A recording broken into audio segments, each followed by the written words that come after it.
안녕하세요. 이렇게 제 이야기를 꺼내놓게 될 줄은 몰랐습니다. 저는 아주 특별한 사람은 아닙니다. 마흔을 조금 넘긴 나이, 매일 비슷한 시간에 일어나 비슷한 길로 출근하고 같은 자리에서 하루를 보내는 사람입니다. 예전에 저는 제가 하는 일을 좋아한다고 꽤 자신 있게 말할 수 있었습니다. 아침에 눈을 뜨면 피곤하긴 해도 그래도 이 일은 내가 선택했잖아? 그 말 한마디로 하루를 시작할 수 있었습니다. 힘든 날이 없었던 건 아닙니다. 야근도 많았고 마음대로 되지 않는 일도 많았습니다. 그래도 그땐 힘들다는 감정보다 해내고 싶다는 마음이 조금 더 컸던 것 같습니다.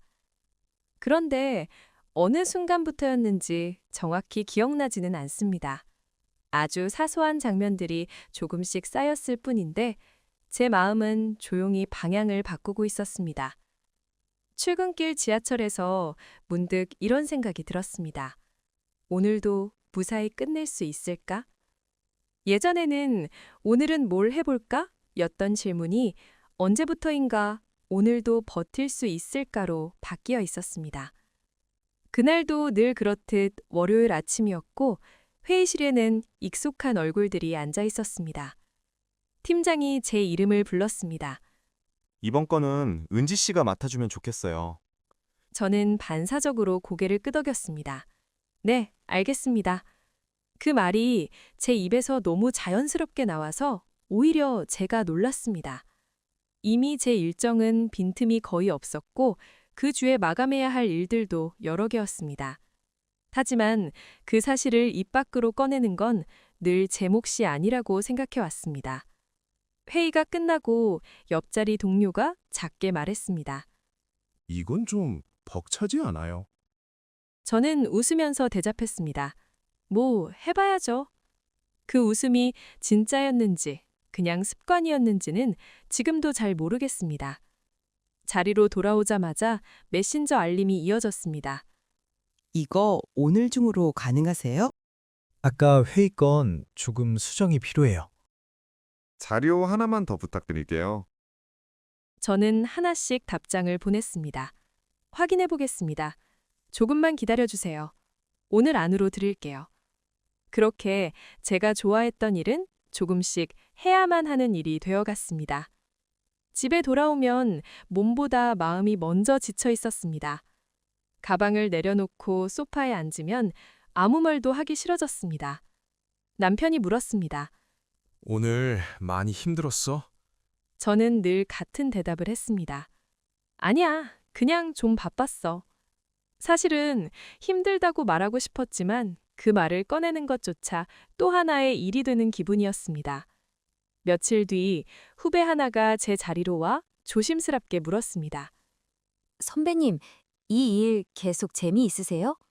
그 질문이 제 가슴을 정확히 찔렀습니다. 저는 잠시 말을 고르다 웃으며 대답했습니다. 재미없을 때도 있지. 그래도 하다 보면 또 괜찮아져. 하지만 그날 처음으로 제 자신에게 같은 질문을 던졌습니다. 나는 지금 이 일을 좋아하고 있나?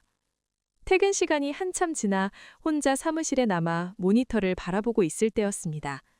시계는 밤 9시를 넘디고 있었고 커피는 이미 식어 있었습니다. 문득 숨이 막히는 느낌이 들었습니다. 짜증도 분노도 아닌 이상한 답답함이 가슴에 걸려 있었습니다. 왜 이렇게까지 해야 하지? 예전에는 늦게까지 있어도 그래도 좋아하는 일이니까 그 말로 버틸 수 있었는데 그날은 그 말이 떠오르지 않았습니다. 그날 집으로 돌아오는 길, 차 안에서 라디오를 듣다가 진행자의 말에 괜히 볼륨을 줄였습니다. 예전에 좋아했던 일이 어느 순간 부담이 되어버린 경험. 다들 한 번쯤 있으시죠? 들킨 기분이 들었습니다. 집에 도착해 현관에서 신발을 벗은 채로 한참을 서 있었습니다. 들어가기 싫어서가 아니라 그냥 아무것도 하지 않고 잠시 멈춰 있고 싶었습니다. 며칠 뒤 또 하나의 일정이 제 책상 위로 내려왔습니다. 회의실에서 팀장은 말했습니다. 이번 건도 은지 씨가 맡아주셔야 할 것 같아요. 경험 있는 사람이 필요해서요. 이번에는 바로 대답이 나오지 않았습니다. 저는 잠시 숨을 고르고 조심스럽게 말했습니다. 제가 지금 맡고 있는 일들이 많아서요. 기한이나 범위를 조금만 조정할 수 있을까요? 회의실이 순간 조용해졌습니다.